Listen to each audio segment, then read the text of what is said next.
Meio-dia, 31 minutos. Você está acompanhando os 60 minutos desta sexta-feira, 9 de maio de 2025.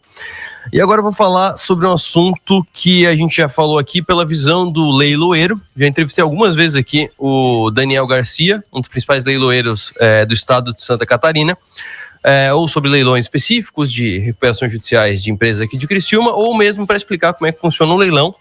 Mas eu trago esse assunto agora de uma maneira diferente e de uma maneira que eu acho que é até mais interessante para a nossa audiência, que é o investimento por meio dos leilões. Então, para quem quer investir em imóveis, uma possibilidade de investir por leilão, normalmente mais barato. Então, você tem esse retorno maior porque está ganhando na compra. Mas, ao mesmo tempo, a gente tem a cultura de pensar que leilão é uma bucha. Leilão, a pessoa tem que ser super especializada. Leilão é para quem entende ou para quem tem dinheiro para perder porque alguma coisa vai dar errado. E eu aprendi que não necessariamente. Não investi ainda, mas talvez depois dessa conversa eu invista, mas eu aprendi com ela que dá para fazer sem ser necessariamente uma bucha. Quem é ela? Ela é Priscila Perini, advogada especialista em leilões e criadora do curso Vivendo de Leilão. Priscila, muito boa tarde. Boa tarde, Arthur. É um prazer participar aqui do programa com você. Priscila, vamos começar pelo começo. Desde 2011 que tu trabalha com isso, por que diabos você foi para essa área que é tão mal vista e vista com tanta resistência por boa parte das pessoas? Na verdade, eu caí nessa área por uma sorte da vida. Eu sou advogada, na época eu estava fazendo faculdade de Direito no Rio de Janeiro, e aí entrei num primeiro estágio na faculdade e tinha lá um advogado que prestava assessoria nessa área de leilão de imóvel. E foi assim que eu acabei aprendendo na prática, porque ao contrário do que muita gente acha que leilão é coisa de advogado, não é. A maioria dos advogados não entende nada de leilão. Na faculdade mesmo a gente não aprende o que precisa ser analisado, nem nada relativo a fundo aos leilões. Você sabe que os leilões existem, mas não sabe avaliar. Então, por essa sorte aí da vida, caí nesse estágio, me encantei, vi o preço que os imóveis eram vendidos no mercado tradicional, versus o mercado de leilão. Na época, minha mãe era corretora de imóveis no Rio de Janeiro também, então eu acompanhava o mercado imobiliário ali de perto, pela minha mãe, e comecei a acompanhar o mercado de leilão, né? E comparando o preço do mercado tradicional com o mercado de leilão, me encantei pelo mercado, vi ali uma grande oportunidade. Tu começou vendo como advogada, então começou vendo uma assessoria sobre... para investidores. Exatamente. Só que o teu curso ele é voltado a investimento. Eu quero saber primeiro o quanto que vem a influência do Bruno Perini, o teu irmão, né? Tanto no fato de tu ter esse foco para o investidor, quanto para criar o curso que eu quero até que tu confirme, mas o próprio nome é uma variação do curso dele, Vivendo de Renda, né? Exatamente, é uma variação. O curso existe muito por incentivo do meu irmão, né? Então ele focado nos investimentos em geral, começou a arrematar imóveis, começou a falar no Instagram dele, no YouTube dele, que ele estava arrematando os imóveis, e aí um monte de gente começou a se interessar por essa forma de investimento. E aí, apoiada por ele, incentivada por ele, eu criei o curso porque, de fato, né, as pessoas acham que é um negócio voltado para advogado, e não é. Né, qualquer um pode ir lá aprender o que é necessário para arrematar um imóvel com segurança. Então, o foco do curso realmente é no investidor, que quer aprender a analisar e quer rentabilizar o máximo possível. Porque quando você tem o conhecimento, você não precisa pagar uma assessoria, né, para realizar isso para você, para que você arremate com segurança. Então, o foco é realmente agora ensinar investidores, mas totalmente incentivado aí pelo meu irmão no início do curso. E como é que a gente faz para investir em leilão? Digamos que eu tenho uma carteira bem diversificada e eu quero diversificar mais, eu quero sair um pouco dos ativos financeiros, que é renda fixa, ações e tal, e eu quero investir diretamente em imóveis e eu quero fazer isso por leilão. Eu começo por onde? Quais são os primeiros passos para quem quer botar o pé na água? Bom, o primeiro passo é realmente você entender o que é o cenário mais vantajoso, né? E se a gente fala dos investidores em leilão, o que a maioria dos investidores fazem é comprar um imóvel após o outro. Então, quem fala mal de leilão aí arrematou sem nenhum conhecimento, porque quem arremata com conhecimento mesmo segue nesse ciclo do investidor, arrematando um imóvel após o outro. E existem dois cenários para que se arremate com segurança. Um é você contratar uma assessoria especializada, só que as assessorias elas cobram em média de 5 a 10% do valor da arrematação de cada imóvel, então você abre mão ali de uma grande parte do seu lucro. Né? E a segunda é você adquirir o conhecimento para que você saiba analisar toda a documentação e aí você aumenta o seu lucro por deixar de pagar essa assessoria. Então, o primeiro passo é adquirir o conhecimento. E aí o próximo passo é garimpar as oportunidades, né? Então você falou que já trouxe aqui no programa leiloeiro, e a gente tem milhares de leiloeiros no país. Cada um com Uhum, seu site, cada um com a sua estrutura, cada um divulgando de uma forma. Então, a maneira que a gente tem de realmente atingir o máximo de oportunidades, de ficar sabendo todas as oportunidades, é garimpando as oportunidades corretamente. E a melhor uhum, forma para isso é que você liste todos os leiloeiros que atuam lá na região que você quer arrematar, e por região aqui estou falando estado, porque não tem um leiloeiro que seja focado em uma cidade específica, muito menos num uhum, bairro específico, né? Então a gente procura os leiloeiros que atuam naquele estado, e aí com base nessa pesquisa, né, nesse garimpo das oportunidades nesses leiloeiros, aí você vai filtrando se você só quer determinada cidade, determinado bairro, e assim por diante. Então uma forma de você encontrar todos esses leiloeiros, por exemplo, é você procurar na junta comercial do estado, né? Então a junta comercial, ela concentra aí as inscrições dos leiloeiros estaduais. Então você pode uhum. ir na Junta Comercial de São Paulo, na Junta Comercial do Rio, na Junta Comercial de Santa Catarina, né, a depender do seu foco aí nos leilões, para listar todos os leiloeiros que atuam lá com leilões naquela região, e assim você começa a pesquisar todos os leilões que acontecem. E aí, na parte da documentação, né, a gente passa bem longe de só analisar só o desconto. Então, Uhum. obviamente, a gente entra no leilão pelo desconto, é o desconto que a gente quer, porque você pode arrematar um imóvel com 40%, 50% de desconto, por exemplo, e depois comercializar esse imóvel pela média de mercado. Só que não é só para olhar para o desconto, né? A gente precisa analisar a documentação como um todo. E existe um tripé de documentos que a gente precisa analisar: a matrícula do imóvel, que é o documento central daquele imóvel, né, o documento que reúne todas as informações do imóvel, como se fosse uma certidão de nascimento de uma pessoa física. Funciona a matrícula para o imóvel. O edital do leilão, que é o que traz todas as regras ali daquele leilão, então todo leilão tem o seu edital, que estabelece as regras, formas de pagamento, dia de realização, responsabilidade por dívidas e também eventuais processos judiciais vinculados lá àquele leilão. Então, a gente precisa analisar esse tripé para entender se, de fato, aquela oportunidade com aquele desconto é uma oportunidade que vale a pena ou se não. Né? Se ainda que o imóvel tenha 50% de desconto, aquele leilão não vale a pena a gente participar. E aí, com essa análise prévia correta, a gente consegue traçar todo o panorama do que a gente vai ter no leilão, né, do começo ao fim, tanto da viabilidade financeira, a parte do investimento em si, saber quanto que a gente pode esperar de lucro daquela operação, quanto da viabilidade jurídica, que é a parte da documentação, né? Isso torna o leilão, quando bem analisado, quando corretamente analisado, um investimento muito seguro. Uma dúvida que também aparece bastante, não aparece nem como dúvida, aparece mais como uma barreira que as pessoas veem, é porque o leilão seria só para pessoas com muito dinheiro, porque se eu for financiar um apartamento de 500 mil, por exemplo, eu posso financiar em 2 vidas, mas para o leilão eu teria que pagar à vista, mas não é necessariamente à vista, né? Não. A gente tem duas modalidades de leilão, né? Tem o leilão extrajudicial, que popularmente as pessoas chamam de leilão de banco. O exemplo Uhum, clássico de que esse leilão aconteça é a pessoa financiou um imóvel, deixou de pagar o financiamento, o imóvel vai a leilão. Né? Esses leilões de bancos, vários deles aceitam financiamento. Então, tem lá a possibilidade de financiamento, como a gente tem no mercado imobiliário tradicional, 360, 420 meses. Inclusive, nos leilões da Caixa, a gente tem algo que a gente não encontra no mercado imobiliário tradicional. Porque no mercado tradicional, quando você vai financiar um imóvel, geralmente você tem que dar 20% de entrada e você financia os outros 80%. No leilão isso. da Caixa, surge a possibilidade de você financiar com somente 5% de entrada. Né? Então, você vai lá e dá somente 5% de entrada e aí financia o restante. E essa possibilidade de financiamento, ela é uma ótima forma de entrada no mercado de leilão para quem não tem todo o capital, mas ainda para quem tem todo o capital, é uma ótima forma de alavancagem financeira. Porque com o dinheiro, às vezes, que você botaria em uma única arrematação à vista, a pessoa possuindo uma margem de crédito ali, ela consegue financiar 2 ou 3 imóveis simultaneamente. E sim, Uhum. né, você pode financiar imóveis de forma simultânea, desde que você tenha margem de crédito.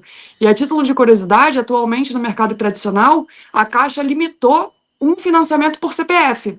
Só que essa limitação da Caixa não se aplica para os leilões. Né? Então, no Hum, leilão da Caixa, você pode encaixar quantos financiamentos a sua renda permitir. E aí tem gente que tem renda para financiar 2, 3, tem gente que tem renda para financiar 10 imóveis de forma simultânea. Né? Então, você consegue pegar o dinheiro que você colocaria em uma única arrematação à vista em mais imóveis utilizando financiamento, diversificando o patrimônio, e você pode tranquilamente arrematar o imóvel com financiamento, né, regularizar o imóvel, realizar alguma pequena reforma ou reparo, se for necessário, e colocar esse imóvel à venda. E mesmo que o comprador também queira comprar com financiamento, isso é muito tranquilo hoje em dia, né? Hoje em dia não tem mais a necessidade de passar financiamento, daquele contrato de gaveta, né, que era uma coisa meio informal. Não, né? Você financiou um imóvel em leilão da Caixa, por exemplo, botou esse imóvel à venda com... E aí o comprador ele quer comprar com o Banco Itaú. O Uhum. Itaú paga o financiamento pendente lá com a Caixa e libera a diferença entre venda menos esse saldo em aberto do financiamento na conta do vendedor, que no nosso caso aqui é o arrematante, que realiza o lucro, recupera o Uhum. capital investido e já segue para outras arrematações. Então, o financiamento é uma ótima porta de entrada para quem não tem todo o capital, mas também é uma ótima forma de alavancagem financeira, de usar a sua margem de crédito a seu favor, né? E geralmente quando a gente fala disso, surge uma dúvida das pessoas que é o seguinte, né? Todo mundo sabe que se comprar um imóvel financiado e levar esse financiamento até o final, lá nos 420 meses, no final das contas pagou 2, 3 vezes o preço inicial do imóvel. E aí muita gente fica na dúvida, tá? Eu posso arrematar financiado, eu posso vender esse imóvel logo na sequência, mas como é que eu vou lucrar nessa operação? Né? Porque na hora que vende, você quita o financiamento. Aí que está o grande Sim. detalhe, que os juros do financiamento eles só existem nas parcelas que você vai pagar até a venda do imóvel. Então, por exemplo, no mercado de leilão, existe uma conta prévia que a gente sempre faz antes de entrar no leilão, que é a nossa viabilidade financeira. A gente Uhum. estipula lá todos os custos que a gente vai ter da arrematação até a venda. E dentro desse cenário da viabilidade financeira, é importante que você estabeleça um prazo real entre arrematação e venda. Né? E o que eu considero esse prazo real? Um prazo de 12 meses. Porque você arremata, você regulariza a documentação, você realiza algum reparo, reforma, se for necessário, no imóvel, você coloca o imóvel à venda e você conclui a venda. Então, 12 meses aí, esse ciclo completo. Isso é importante para que a gente estabeleça todos os custos, como, por exemplo, se arrematar um imóvel dentro de condomínio, você vai ter que pagar condomínio e IPTU até vender aquele imóvel. Se você arrematar um imóvel com financiamento, você vai pagar as parcelas de financiamento da arrematação até a venda. Né? E aí, voltando para o financiamento, os juros eles só existem até a venda. No momento que você vende o imóvel, o saldo devedor desse financiamento ele vai ser quitado com a venda do imóvel. Nesse saldo devedor não tem juros, né? Então o saldo devedor ele vem a valor presente e aqui não tem juros. Então se você demorou 12 meses para vender um imóvel depois da arrematação, você pagou juros nas 12 parcelas. Na hora que você pagar o saldo devedor com o dinheiro da venda, que não sai do seu bolso, né? Uhum. Você vai pagar juros sobre esse saldo. E por isso que arrematar financiado é tão vantajoso e permite aí o lucro.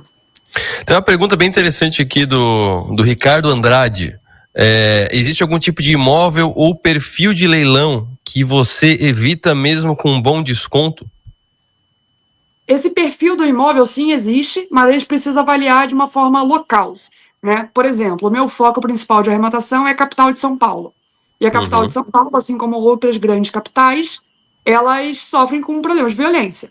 Né? Então, nessas grandes cidades, grandes capitais, eu foco em imóveis localizados dentro de condomínio.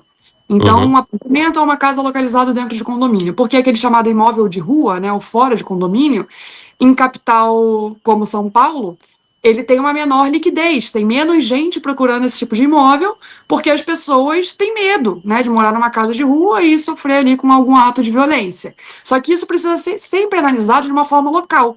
Se a gente vai para uma cidade do interior ou para uma capital menor, né, pode ser que faça muito sentido você arrematar um imóvel de rua, porque naquela cidade as pessoas não têm tanta preocupação com segurança. E aí muita gente até julga que é desnecessário morar em um condomínio, porque você vai ter o custo lá do condomínio mensal, quando poderia reverter, às vezes, 5, 6 meses do que custaria o condomínio mensal para colocar todo o aparato de segurança na casa, como cerca elétrica, câmeras de segurança e tudo mais. Então, isso sempre analisado ali de uma forma local. E aí, só para complementar, né, eu, particularmente, eu gosto muito de arrematar imóveis populares. Então, sempre que possível, eu diversifico o meu capital em mais imóveis, focando em arrematar imóveis populares. Porque a liquidez, né, o giro do imóvel popular, ela tende a ser muito boa, e quando você diversifica o seu dinheiro ali em leilão em mais imóveis, isso faz com que o ciclo ande diferente.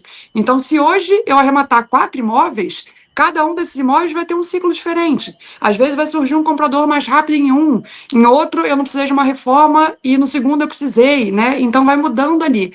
E aí quando a gente diversifica, a gente possibilita a venda em tempos diferentes, já recuperando o capital que a gente investiu naquele leilão, realizando o lucro daquela operação e seguindo para outras arrematações, né? Então o grande jogo do leilão é sempre arrematar imóvel após imóvel. Quem chega no ponto de viver de fato de leilão vai ter uma carteira onde tem imóvel entrando na carteira com arrematações, imóveis no ciclo da carteira, no meio do ciclo ali na carteira, né, esperando a venda, por exemplo, e imóveis saindo, já concluindo a venda. Então, quando você chega nesse ponto de ter essa rotatividade de imóveis, né, você chega ali no ponto de realmente viver de leilão. Um outro ponto que, inclusive, eu já ouvi muitas pessoas perguntando, e eu acho muito legal o jeito que tu aborda, é a questão do imóvel ocupado. E aí eu queria já que tu juntasse duas questões aqui. O primeiro é a prática, como é que faz a desocupação se eu adquirir arrematar, né, um imóvel ocupado. E o segundo é a questão de que muita gente interpreta isso como uma falta de coração, que você está tirando as pessoas da própria casa. Bom, vou começar pelo segundo ponto, então, né? Muita gente considera que o arrematante é o vilão da história, porque você está lá comprando um imóvel com 40%, 50% de desconto e as pessoas consideram que você está ganhando em cima do prejuízo de alguém, né? Porque em leilão de banco, por exemplo, a pessoa financiou um imóvel e não conseguiu pagar e o imóvel foi para leilão. Então, a gente precisa entender que o leilão, na verdade, ele é um mecanismo de justiça, né? Porque se o leilão não existisse, pensando na figura do financiamento imobiliário, por exemplo, o financiamento imobiliário ele não existiria mais, ou a taxa de juros seria ainda maior. Porque quem é que quer emprestar dinheiro para alguém sem a menor possibilidade de receber, né? A possibilidade do banco receber o dinheiro de volta caso a pessoa que realizou o financiamento deixe de pagar é exatamente pelo leilão, né? Então, se a gente acaba com a figura do leilão extrajudicial no Brasil, o banco simplesmente ele não empresta mais dinheiro para financiamento, ou a taxa de juros vai subir muito, porque vai ficar muito mais arriscado para esse banco emprestar esse dinheiro, né? E isso inviabilizaria aí para a maioria das pessoas o sonho da casa própria, porque a regra do que a gente tem no país é que a pessoa precisa comprar um imóvel com financiamento, né? A maioria das transações são com financiamento. E por outro lado, a gente tem os leilões judiciais, que são os leilões determinados pelo Poder Judiciário dentro de um processo. Então, o motivo clássico para que um leilão judicial ele aconteça, por exemplo, é para cobrança da cota condominial que a pessoa deixa de pagar. Então, você tem lá um imóvel dentro de condomínio, você tem que pagar condomínio todo mês. A partir do momento que você deixa de pagar aquele condomínio, o condomínio ele pode entrar com um processo de cobrança. E esse leilão judicial, ele também é um mecanismo de justiça. Por quê? Porque quando alguém deixa de pagar a cota condominial, o custo mensal do condomínio não diminui. O condomínio continua com aquela despesa fixa.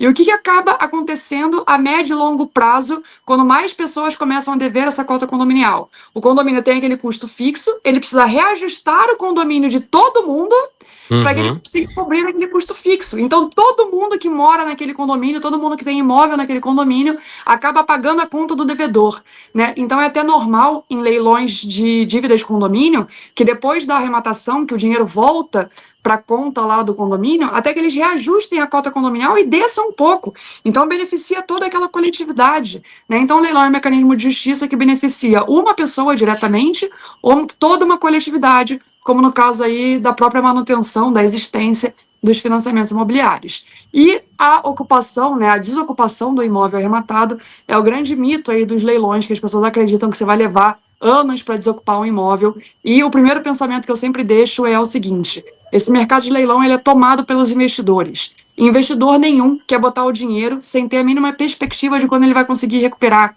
porque a gente tem uma gama de investimentos, né? E uma gama de investimentos ali previsíveis, né? Que você sabe quando esperar um retorno. Então, se o leilão ele fosse completamente imprevisível, as pessoas simplesmente não colocariam dinheiro nesse mercado, optariam lá por outras formas de investimento. Então, falei aqui minutos antes que dentro lá da viabilidade financeira a gente calcula um prazo de 12 meses da arrematação até a venda. E, obviamente, dentro desse prazo, a gente vai desocupar o imóvel que está ocupado, né? Porque ninguém vai vender um imóvel que está ocupado. Então, se arremata, desocupa o imóvel, regulariza a documentação, realiza lá um reparo, uma pequena reforma e segue com a venda do imóvel. Então, concluindo esse ciclo dentro de 12 meses, a gente já passou pela desocupação.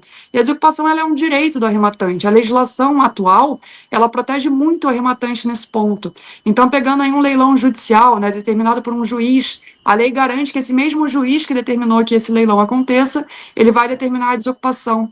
E aí essa ordem do juiz vai para um oficial de justiça, e o oficial de justiça chega até o imóvel e cumpre a ordem. Nesse momento, algumas pessoas perguntam, mas e se a pessoa falar para o oficial de justiça que ela não vai sair?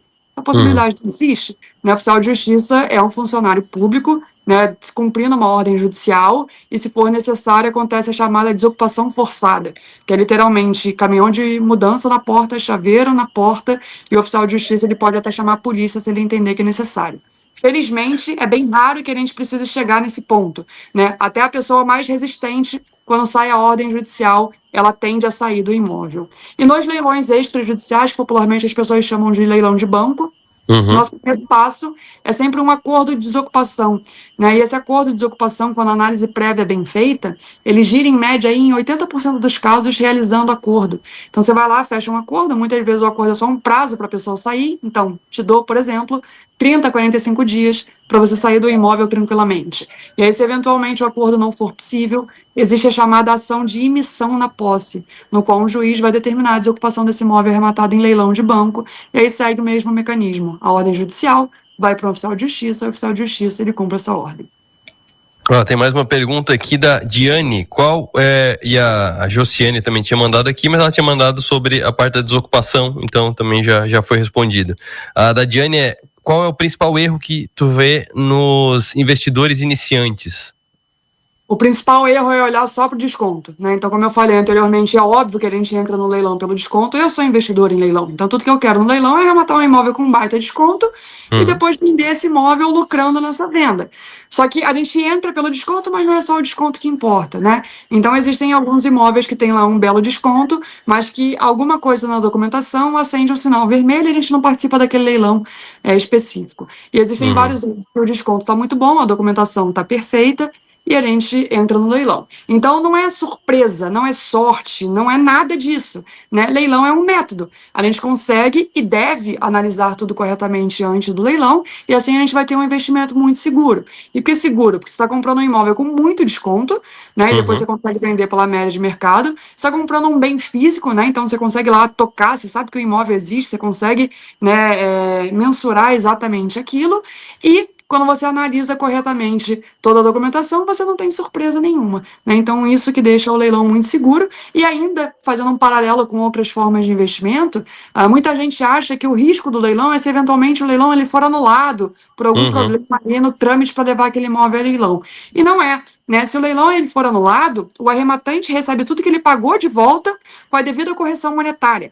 Então, isso não existe em outras formas de investimento. Né? Você comprou uma ação hoje, achando que aquela ação era boa. Amanhã a ação despencou. Se você vender, você está no prejuízo. Ninguém vai te pagar aquele dinheiro porque ficou com pena de você. Né? E o leilão, se ele for anulado, você recebe todo o dinheiro de volta. Então, realmente, o risco é não analisar corretamente a documentação e um risco que a gente consegue zerar com conhecimento e análise prévia. Comprar imóvel em leilão para aluguel é algo que tu vê com alguma frequência? Muita gente adota essa estratégia, né? Os investidores eles vão para duas estratégias. A que eu adoto principalmente, que é comprar e vender, e aí recupero o capital, realizo o lucro e já sigo para outras arrematações. E tem quem arremate para deixar esse imóvel alugado. Quando a gente compara a rentabilidade do aluguel do mercado tradicional com o mercado de leilão, a rentabilidade do leilão vai ser muito maior. Porque você comprou um imóvel bem abaixo do preço e você vai alugar por aquela mesma média de mercado. Então, no mercado tradicional, por exemplo, quando o imóvel está bem alugado hoje em dia, a gente diz que esse aluguel ele rende ali 0,5% do preço do imóvel no mercado tradicional. No leilão, como você pagou muito menos, né, você consegue uma rentabilidade de 1% ou até mais do que 1% ali naquele aluguel. O que eu recomendo só, ao definir em qual estratégia você vai seguir, é você pensar em seu momento de vida. Se você está num momento de vida que o seu foco é multiplicar patrimônio da forma mais rápida possível, arrematar para vender é de forma indiscutível a melhor estratégia. Você vai gerar patrimônio, vai aumentar patrimônio de uma forma muito mais rápida. Se você chegou a um ponto que você já tem um patrimônio ok, que você já topa deixar uma parte imobilizada, gerando aquela renda ali passiva mensal, aí o aluguel pode ser uma estratégia interessante. Agora, pensando em construção patrimonial, pensar no aluguel, né, que o aluguel ele vai pagar lá as parcelas do financiamento dessa arrematação, por exemplo. Sim, você vai construir um patrimônio, só que você vai construir um patrimônio a longo prazo. Quando a estratégia de comprar e vender, ela já te permite você multiplicar patrimônio ali de uma forma muito mais rápida, né, girando ali a venda do imóvel. E para quem quiser saber mais sobre isso, porque tu já passou bastante informação e tem mais o dobro disso que eu faria de perguntas para ti sobre leilão. Como é que a pessoa tem acesso ao teu curso Vivendo de Leilão? O curso ele funciona por turmas, né? Então, sempre turmas de tempos em tempos, né? Então, a pessoa não consegue adquirir o curso fora de uma turma. A próxima turma agora, eu vou liberar as inscrições no dia 19 de maio, né? Às 8 horas da manhã. Então, as inscrições para a turma 25 do curso Vivendo de Leilão. E tirando o curso, e toda a forma de divulgação do curso também pelo Instagram. Eu tô lá no Instagram todo santo dia, com novas postagens de leilão, respondendo perguntas lá na caixinha de perguntas, né? Então é a forma que as pessoas têm de me encontrar e tirar dúvida ali direto comigo e acompanhar várias postagens que eu faço ali diariamente sobre os leilões, é no meu Instagram. E meu perfil é Priscila Perini _. Maravilha. Priscila, muito obrigado pela atenção conosco, pela participação aqui nos 60 Minutos. Eu que agradeço o convite, Arthur. Muito obrigada. E com a Priscila Perini, especialista advogada, especialista em direito leiloeiro, eu não sei se esse é o termo, direito leiloeiro, mas especialista em leilão. Ela que é a idealizadora do curso Vivendo de Leilão, que eu achei muito interessante, como eu já falei. Por coincidência, a gente falou de imóveis essa semana aqui nos 60 Minutos, né? Falamos com dois advogados sobre a questão de investe por PJ, investe por PF, investe para vender logo depois, ou investe para fazer capital. Tem todas aquelas diferenças que você pode conferir no Spotify, que está lá a entrevista disponível para você. Mas a Priscila, ela traz esse foco para o investidor. Então é um curso para quem quer investir em leilão, não para quem quer ser leiloeiro, não para quem quer ajudar as outras pessoas a comprar imóveis em leilão, mas sim para o comprador, para quem quer colocar o dinheiro em imóveis em leilão com uma alavancagem muito boa, como ela mesmo explicou. Essa entrevista que foi ao ar, ao vivo aqui na Som Maior, estará daqui a pouco também em vídeo no canal do 60 Minutos. Se você está acompanhando pelo vídeo dos 60 Minutos, passeie pelo nosso canal, que tem muito conteúdo de alta qualidade, desse mesmo nível da entrevista que a gente fez agora com a Priscila Perini. E como já é 13h, eu encerro os 60 Minutos de hoje. Volto na segunda-feira ao meio-dia com mais uma edição ao vivo de 60 Minutos. Até mais.